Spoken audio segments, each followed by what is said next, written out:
नमस्कार, बहुत स्वागत है आपका। मैं हूं अरविंद त्रिवेदी और आज की इस विशेष चुनावी चर्चा में मेरे साथ हैं SKI मीडिया के editor in chief Dilip Mishra. नमस्कार दिलीप जी, ये बताएं कि आपने तमाम वार्डों का दौरा भी किया, जाके देखा भी, मैंने भी देखा, लेकिन आपसे मैं पूछना चाहूँगा कि कहाँ तक पहुँच गई है चुनाव की रंगत? देखिए, चुनावी सरगर्मियां तेज हो चुकी हैं और बाजार में अब माहौल दिखने लगा है। झंडे, बैनर, पोस्टर, प्रत्याशियों के वाहन, प्रचार रथ, ये सब नजर आने लगे हैं और जनसंपर्क करते प्रत्याशी भी नजर आ रहे हैं। तो अब चुनाव जो है अपनी पूरी रंगत पर है, सबाब पर है और अब धीरे धीरे जो है शहर में माहौल बनता दिखाई देने लगा है। चौराहों पर, चौपालों पर चुनावी चर्चाएं अब देखने सुनने को मिल रही हैं। जी, जब अपन ने शुरुआती चर्चा की थी, जब सबके टिकट फाइनल हुए थे और कुछ निर्दलीय भी मैदान में, असरदार निर्दलीय मैं कहूँगा, वो भी मैदान में दिखाई देने लगे थे, तब से ही चर्चाओं का बाजार तो गर्म था कि क्या होने जा रहा है। लेकिन जनता का एटीट्यूड क्या रहा? जैसे कि आपने बोला, पोस्टर भी है, बैनर भी है, प्रत्याशी भी है और वो टटोल भी रहा है मन जनता का। तो क्या टटोल पाया? आपने भी कोशिश की होगी जनता का मन टटोलने की, कितना कामयाब? बिल्कुल। देखिए, जो चुनावी चर्चाएं हैं अरविंद जी, ये खास करके कार्यकर्ताओं में, राजनीति से जुड़े कार्यकर्ताओं में, चाहे वो भाजपा का हो या कांग्रेस का हो या निर्दलीय प्रत्याशियों के समर्थक हो, वहां तो चर्चाओं का दौर गर्मी पर है, पूरे सबाब पर है, पारा चढ़ा हुआ है। लेकिन बात अगर आम मतदाता की करें तो आम मतदाता अभी भी खामोश है। चूंकि लोकल चुनाव होते हैं, संबंधों के चुनाव होते हैं, मतदाता बोलने के लिए तैयार नहीं है। इसका एक ही नज़ारा मैं आपको दिखा देता हूं अरविंद जी, देख लीजिए इस नज़ारे को। अच्छा, चलिए दिलीप जी, जो नज़ारा लेके आए हैं आपके लिए, उसको देखते हैं। किस तरह लोगों ने अपने घरों पर सभी को अनुमति दे दी कि आप हम अपने झंडे, बैनर, पोस्टर लगा सकते हैं। हाँ, तो लोग बिल्कुल गुरेज नहीं कर रहे हैं इस बात से कि नहीं, मैं मतलब इस पार्टी को समर्थित हूँ या मैं इसको समर्थन करता हूँ तो मेरे यहाँ इसी का पोस्टर लगेगा। लोग बिल्कुल इतने खामोश हैं कि जो भी जाता है भैया लगा दो आप, कोई जाता है हम आपको ही वोट देंगे, हम आपके ही मतदाता हैं। हाँ। तो ऐसी स्थिति में प्रत्याशी भी असमंजस की स्थिति में है अरविंद जी। जी हाँ, ये बात इस चुनाव में देखी जा रही है कि कभी हुआ करता था कि इस गली मोहल्ले में पोस्टर नहीं लगेंगे, इस गली मोहल्ले में झंडे नहीं लगेंगे, लेकिन अब वो घर घर तक झंडे पोस्टर पहुंच गए हैं। पहले ये हुआ करता था, बहुत ज़्यादा जानकारियां कार्यकर्ताओं से ही मिलती थी, लेकिन क्योंकि अब सोशल मीडिया एक्टिव हो गया है और एक एक व्हाट्सएप ग्रुप में अलग अलग विचारधाराओं के मित्र भी होते हैं और फेसबुक पे भी ये स्थिति बनती है, तो लोग किसी तरह का कमेंट्स भी सोशल मीडिया पे, आम जनता जो बातचीत करती है वो सोशल मीडिया पे अपना कमेंट्स नहीं करती। आपने ये बिल्कुल नहीं करती, वो आपस में बात जरूर कर लेते हैं। हाँ। तो वो आपस में भी बात वहीं करते हैं जहां उनकी घनिष्ठता है। वो जानते हैं कि सिर्फ ये मतदाता है, मैं मतदाता हूँ, इन्हें राजनीति से कोई लेना देना नहीं, मुझे राजनीति से कोई लेना देना नहीं, वहां तक तो सीमित है। लेकिन अगर हम जाते हैं, उन्हें लगता है कि मीडिया के लोग हैं, कोई बोलने के लिए तैयार नहीं होते।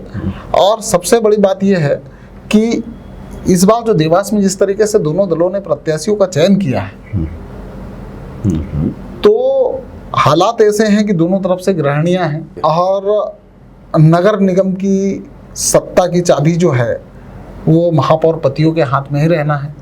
तो वो तमाम सारी चीजें जो है जनता सोच रही है, जनता लेकिन बोल नहीं रही है। अब ऐसी स्थिति में ऊंट कब किस करवट बैठे कुछ कहा नहीं जा सकता। अभी भी ये स्थिति है, जैसा कि दिलीप जी बता रहे हैं कि ऊंट किस करवट पर बैठे कहा नहीं जा सकता, लेकिन एनालिसिस तो किया जा सकता है। अक्सर जहां भी अपन लोगों से मिलते हैं तो वो अपन से ही पूछते हैं क्या हाल है, क्या होने वाला है। इवन जो राजनीतिज्ञ लोग हैं या जिनका राजनीति के प्रति रुझान है, वो भी आपसे, हमसे, अपने पत्रकार मित्रों से, क्यों भाई किस दिशा में, वो उल्टा अपन को टटोलने की कोशिश करते हैं और उनके चेहरे क्या या उनका बॉडी लैंग्वेज से ही हम पहचान पाते हैं कि यदि मान लीजिए हमने किसी एक दल विशेष के बारे में जीत के लिए रुझान बतलाया तो बॉडी लैंग्वेज सामने वाले की बहुत कुछ बताने लगती है कि उसको बात पसंद आई या नहीं, या फिर वहीं कहीं वो अपनी टिप्पणी भी कर देते हैं जिससे अंदाज लग पाता है। मतलब बड़ा घुमा फिरा के पता करने की कोशिश अपन जब करते हैं तब कहीं जाके कुछ अंदाज लगता है। कहने का मतलब ये है कि जनता भी डिप्लोमेटिक हो चुकी है। सबसे बड़ी बात कि इस चुनाव में मुद्दे गौण हो चुके हैं और चुनाव जो है वो एक अलग तरीके से देखा जा रहा है इस बार। सबसे बड़ी बात यह है कि देवास का महापौर का ये चुनाव अभी की पोजीशन में कहीं से कहीं तक वन साइडेड नहीं है, बिल्कुल नहीं है ना। और सबसे बड़ी बात यह है कि लेकिन आज की बात करें हम, चुनाव प्रचार की बात करें हम, जनता तक पहुंचने की बात करें, मतदाताओं तक पहुंचने की बात करें, तो कहीं ना कहीं भाजपा इस मामले में थोड़ी आगे नजर आ रही है। प्रचार के मामले में बिल्कुल लोगों तक पहुंचने के मामले में सिस्टमेटिक है जो नहीं, भाजपा प्रत्याशी जो गीता दुर्गेश अग्रवाल है उनकी कैंपेनिंग मतलब जो कर रहे हैं, आप जानते हैं देवास विधायक गायत्री राजे पवार शिद्दत से उनको जिताने में लगी हुई हैं। विक्रम सिंह पवार लगे हुए हैं सड़क पर, इतना पैदल चलते हुए, इतना प्रचार करते हुए शायद ही पहली बार किसी ने राजघराने को देखा होगा। अच्छा, जिस हिसाब से मतलब प्रयास चल रहे हैं तो शिद्दत से लगे हुए हैं। लेकिन कांग्रेस में भी ऐसा कुछ नजर नहीं आ रहा। मतलब हमारे प्रत्याशी और उनके जो मित्र प्रत्याशी के हैं, जो कांग्रेस के कार्यकर्ता भी हैं, सदस्य भी हैं, पदाधिकारी भी हैं, बिल्कुल वो उनके साथ हैं जरूर, लेकिन जितनी तादाद में नेताओं की फौज है कांग्रेस की देवास में उतना नहीं है। मैं कह रहा हूँ बड़े नेताओं की बात कर रहा हूँ, बड़े नेताओं की। जिस तरह से गीता दुर्गेश अग्रवाल को माना जाता है कि पैलेस की प्रत्याशी है, तो पैलेस उनके लिए भिड़ा हुआ है। लेकिन विनोदिनी रमेश व्यास इनके लिए कोई बड़े नेताओं की जिस तरह से कैंपेनिंग होना चाहिए, जिस तरह से समाजों की मीटिंग्स होना चाहिए, वो उसमें कहीं ना कहीं कमी नजर आ रही है। फीडबैक प्रत्याशी का, कार्यकर्ताओं का, चुनाव संचालकों का भी कमलनाथ लेंगे और उसके बाद फिर कहीं जाके जो एक तेजी है वो कहीं ना कहीं देखने को मिले रणनीति में। हाँ, ये बात आपने बहुत अच्छी। क्योंकि एक बात और बताऊं मैं आपको, बात अगर हम महापौर की कर रहे हैं तो निर्दलीय प्रत्याशी जो मनीषा दीपक चौधरी मैदान में है, झंडे, बैनर, पोस्टर की बात हो या जनसंपर्क की बात हो, कहीं ना कहीं कैंपेनिंग उनकी भी बहुत अच्छे से नजर आ रही है। बात यदि करें तो इसको थोड़ा सा अपना वार्ड पार्षदों की ओर चले, लेकिन जो आपकी बात और ये जो बातों का सिलसिला महापौर को लेके हमने किया कि जनता खामोश है, तो एक वो जब भी उनसे बात करते हैं तो पहला प्रश्न तो वो यही करती हैं कि वो तो दोनों गृहिणियां हैं और अलबत्ता जब वो चुनाव कोई भी जीते चलाएंगे महापौर पति, और वो सिर्फ प्रोटोकॉल का जो एक पालन करना होता है वहीं तक सीमित रहेंगे। जो ऐसे जिम्मेदार पदों पर बैठते हैं निर्वाचित होकर, उनके पति अगर बात सत्ता पक्ष से जुड़े हैं तब तो कहीं ना कहीं सपोर्ट हो जाता है, बिल्कुल। लेकिन हमने देखा है विपक्ष में, अगर विपक्ष में है, प्रत्याशियों के पतियों को वहां प्रवेश नहीं दिया गया, उनके लिए चैम्बर तक बंद कर दिए गए। हाँ, ये भी हुआ है, होने को तो ये भी हुआ है, और यही नहीं कई जगह हुआ है, बिल्कुल। तो ये भी एक सामने चुनौती होती है और ये उदाहरण सामने है बिल्कुल कई जगह का। अच्छा, इसके बाद जैसा आपने कहा, इसको आगे लेके चलें, आपने कहा कि एक तो होता है समर्थक, एक होता है घोर समर्थक और एक होता है घनघोर समर्थक। तो इस वक्त घनघोर समर्थक चुनाव लड़ रहे हैं अपने अपने खेमे के, तो जाहिर है यदि बीजेपी का उम्मीदवार जनता का आशीर्वाद पा गया तो पैलेस प्रभावित करेंगे निर्णय को, या कहते हैं ना हम सलाह लेके काम करेंगे, पूरी बात सलाह मशवरे के बाद ही हम नहीं, तो वो तो अभी से निर्देश लेंगे। वो तो बोल ही रहे हैं अपने इंटरव्यूज में, हम सलाह लेंगे। तो कहने का मतलब ये है कि एक स्टेप गृहिणियां, उसके दूसरे स्टेप पे महापौर पति और तीसरे स्टेप पे आ जाए तो उनके जिनके प्रति वो समर्पित हैं राजनीति में, वो नेता नगर निगम के निर्णयों को प्रभावित करेंगे। ठीक, इधर आ जाइए तो विनोदिनी व्यास, अब हम सब जानते हैं रमेश व्यास घनघोर समर्थक हैं सज्जन सिंह वर्मा पूर्व मंत्री के। तो सज्जन सिंह वर्मा के जो निर्णय या उनकी जो सोच है या डेवलपमेंट या किसी भी चीज़ को लेकर उनकी रणनीतियां हैं वो प्रभावित करेंगे नगर निगम को। ये सहज तौर पर अगर बात करें तो हर आज व्यक्ति इससे कन्विंस होगा। तो कहने का मतलब ये है कि जनता ये सोच रही है कि गृहिणियों को देना है कि महापौर पति को देना है, या फिर इनके जो आका हैं या इनके जो कहना चाहिए कि उस जगह पर बैठे हैं जो इनको प्रभावित करते हैं, जो इनके मार्गदर्शन जिनका ये लेते हैं, सबसे पहली सलाह इनसे लेते हैं, उनका कोई दबदबा रहेगा। तो ये 3 स्टेप में जनता सोच रही है, इसलिए कहीं खामोश भी है, इसलिए कहीं वो आपसे बहुत मुखर होकर बात नहीं कर पा रही है। चलिए, लेकिन वहाँ निर्दलियों का फैक्टर आ गया है।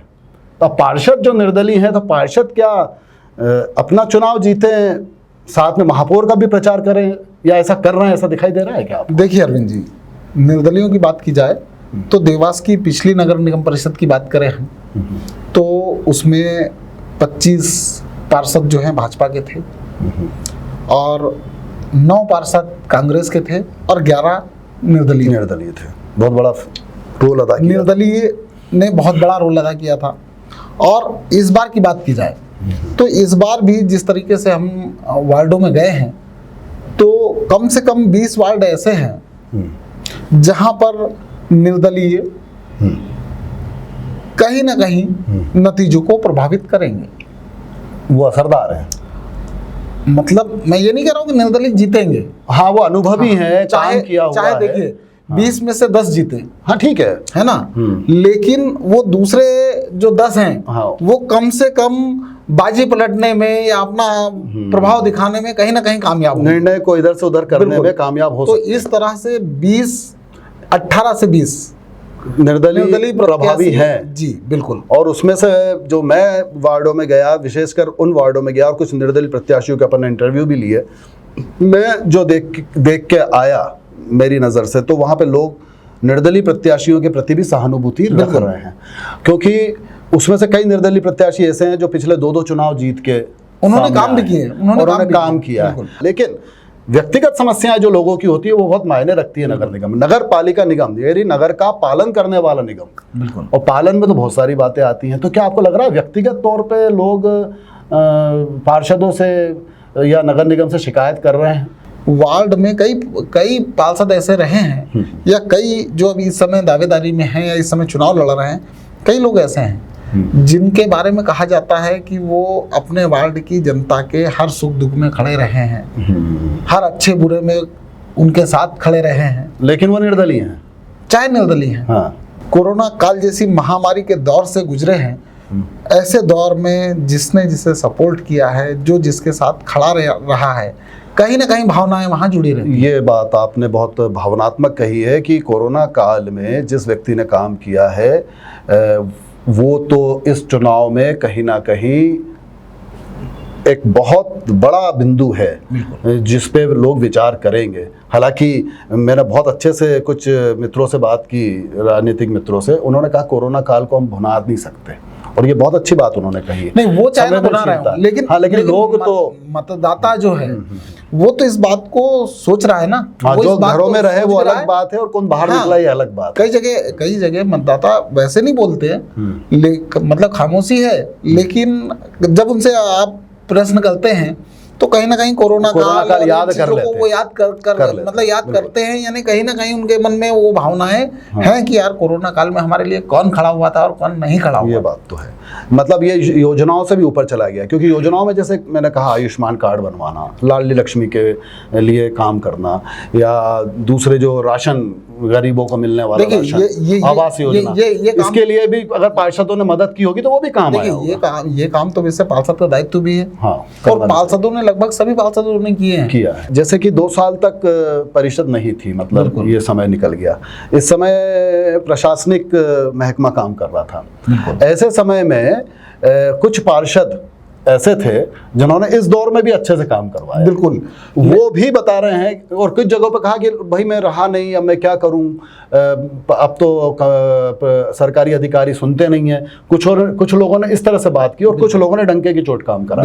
कुछ ऐसे लोग भी सामने आए हैं जिन्होंने इन 2 सालों के दौरान लोगों को तमाम सारी योजनाओं का लाभ दिलाने की बात हो, या कुछ भी मतलब उनकी मदद करने की बात हो, किसी भी तरह की, तो वहां पर वो लगे हैं, उन्होंने प्रयास किए हैं, काम किए हैं।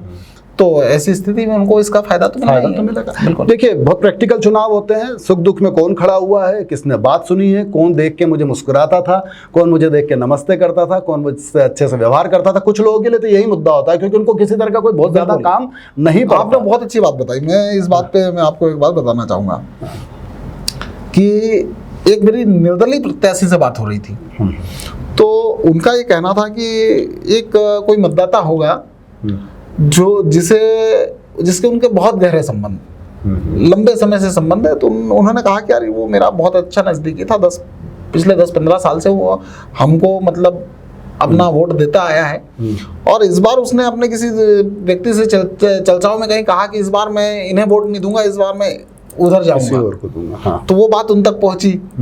तो चुनाव का दौर है, वो सुबह उनके घर पहुंच गए कि भैया क्या नाराजगी है। तो मतलब उनका ये कहना था कि उस मतदाता ने नाराजगी ये बताई कि एक दिन वो बाइक से निकल रहे थे और सामने से वो स्कूटर से निकल रहे थे, उसने नमस्कार किया और उन्होंने उसका जवाब नहीं दिया। तो वो नाराजगी कहने लगे मैंने दूर की और मैंने उनसे क्षमा याचना की और वो वापस उनके साथ हो गए। हाँ। तो ये छोटी छोटी बातें जो हैं बहुत मायने रखाती। अच्छा, ऐसे स्थिति में जहाँ 10-10, 12-12 वोटों से जीत हार होती हो कई जगह पर, तो वहां पर तो इतनी सी बात भी अखर जाती है। तो कुल मिला के आजकल जो वार्ड पार्षद की जंग लड़ रहे हैं, चुनावी जंग, उनको इन बातों का भी ख्याल रखना है और रखना होता है कि वो अपने व्यक्तित्व को और व्यवहार को कैसे सामने रखते हैं। क्योंकि मैंने कहा ना कि सोशल मीडिया का ज़माना है, कुछ छिपता तो है नहीं, जनता के सामने सब आता है, पब्लिक है, सब जानती है। और अब तो बड़ा मैनेज करना पड़ता है सोशल मीडिया पे। एक अफवाह भी उड़ जाती है तो फिर उसको कहना चाहिए डैमेज कंट्रोल करने के लिए भी बड़ा पसीना बहाना पड़ता है। तो इस तरह से आपने देखा कि पहले से इधर लगा हुआ है, तो उधर रमेश व्यास जी के सपोर्ट के लिए उनके कहना चाहिए उनके नेता, कांग्रेस में यदि कोई है तो सज्जन वर्मा है, अन्य के मुकाबले में उनकी डिग्री ज़्यादा है, तो वो भी कहीं ना कहीं लगे ही होंगे। बिल्कुल। देखिए अरविंद जी, सज्जन सिंह वर्मा जी जो हैं, अभी हालांकि देवास में जनसंपर्क के दौरान कहीं इतनी मजबूत स्थिति में कहीं मतलब ऐसा प्रचार करते नजर नहीं आए, बिल्कुल नहीं आए। अब मेरी कल ही उनसे बात हुई थी, तो उनका ये कहना था कि मैं पूरे जिले में, हाँ, वो पंचायत चूंकि चुनाव का पूरा जिला पंचायत है और मध्य प्रदेश में कई जगह, तो उन्होंने कहा कि मैं कई जगह भ्रमण करते हुए आया हूँ, लेकिन अब देवास करेंगे देवास के को में अगर वो करते हैं तो फिर और रोचकता बढ़ जाएगी। क्योंकि अब इंदौर के भी चुनाव खत्म हुए हैं, इंदौर से उनका ताल्लुक है, तो इंदौर में भी उनको अपने पार्षद होंगे और स्वयं इंदौर महापौर के लिए भी कहीं ना कहीं एक इंदौरी नेता तो हैं वो, तो वो भी है। तो कुछ बातें उनके साथ हैं। अब देखते हैं आने वाले दिनों में चुनाव कितनी रफ्तार पकड़ेगा और कितना खुल के सामने आएगा मतदाता, उसको भी हम था लेने की कोशिश करके आपके सामने अपना कुछ भी हो, लेकिन मुकाबला इस बार रोचक खामोशी में भी रोचकता है। ये खामोशी बहुत कुछ बोल रही है, समझने वाला समझ सके तो समझ सकता है। कोशिश करेंगे कि ये खामोशी क्या बोल रही है। कुछ दिनों बाद जब बड़े नेता देवास में आएंगे तो आपसे उम्मीद करेंगे कि आप फिर वार्डों में चक्कर लगाएंगे। बिल्कुल बिल्कुल, हम वो तो लगातार चल ही रहा है। जी जी, तो बहुत बहुत धन्यवाद। लाइक कीजिएगा वीडियो को, चैनल को सब्सक्राइब कीजिएगा और शेयर कीजिएगा। बहुत बहुत धन्यवाद।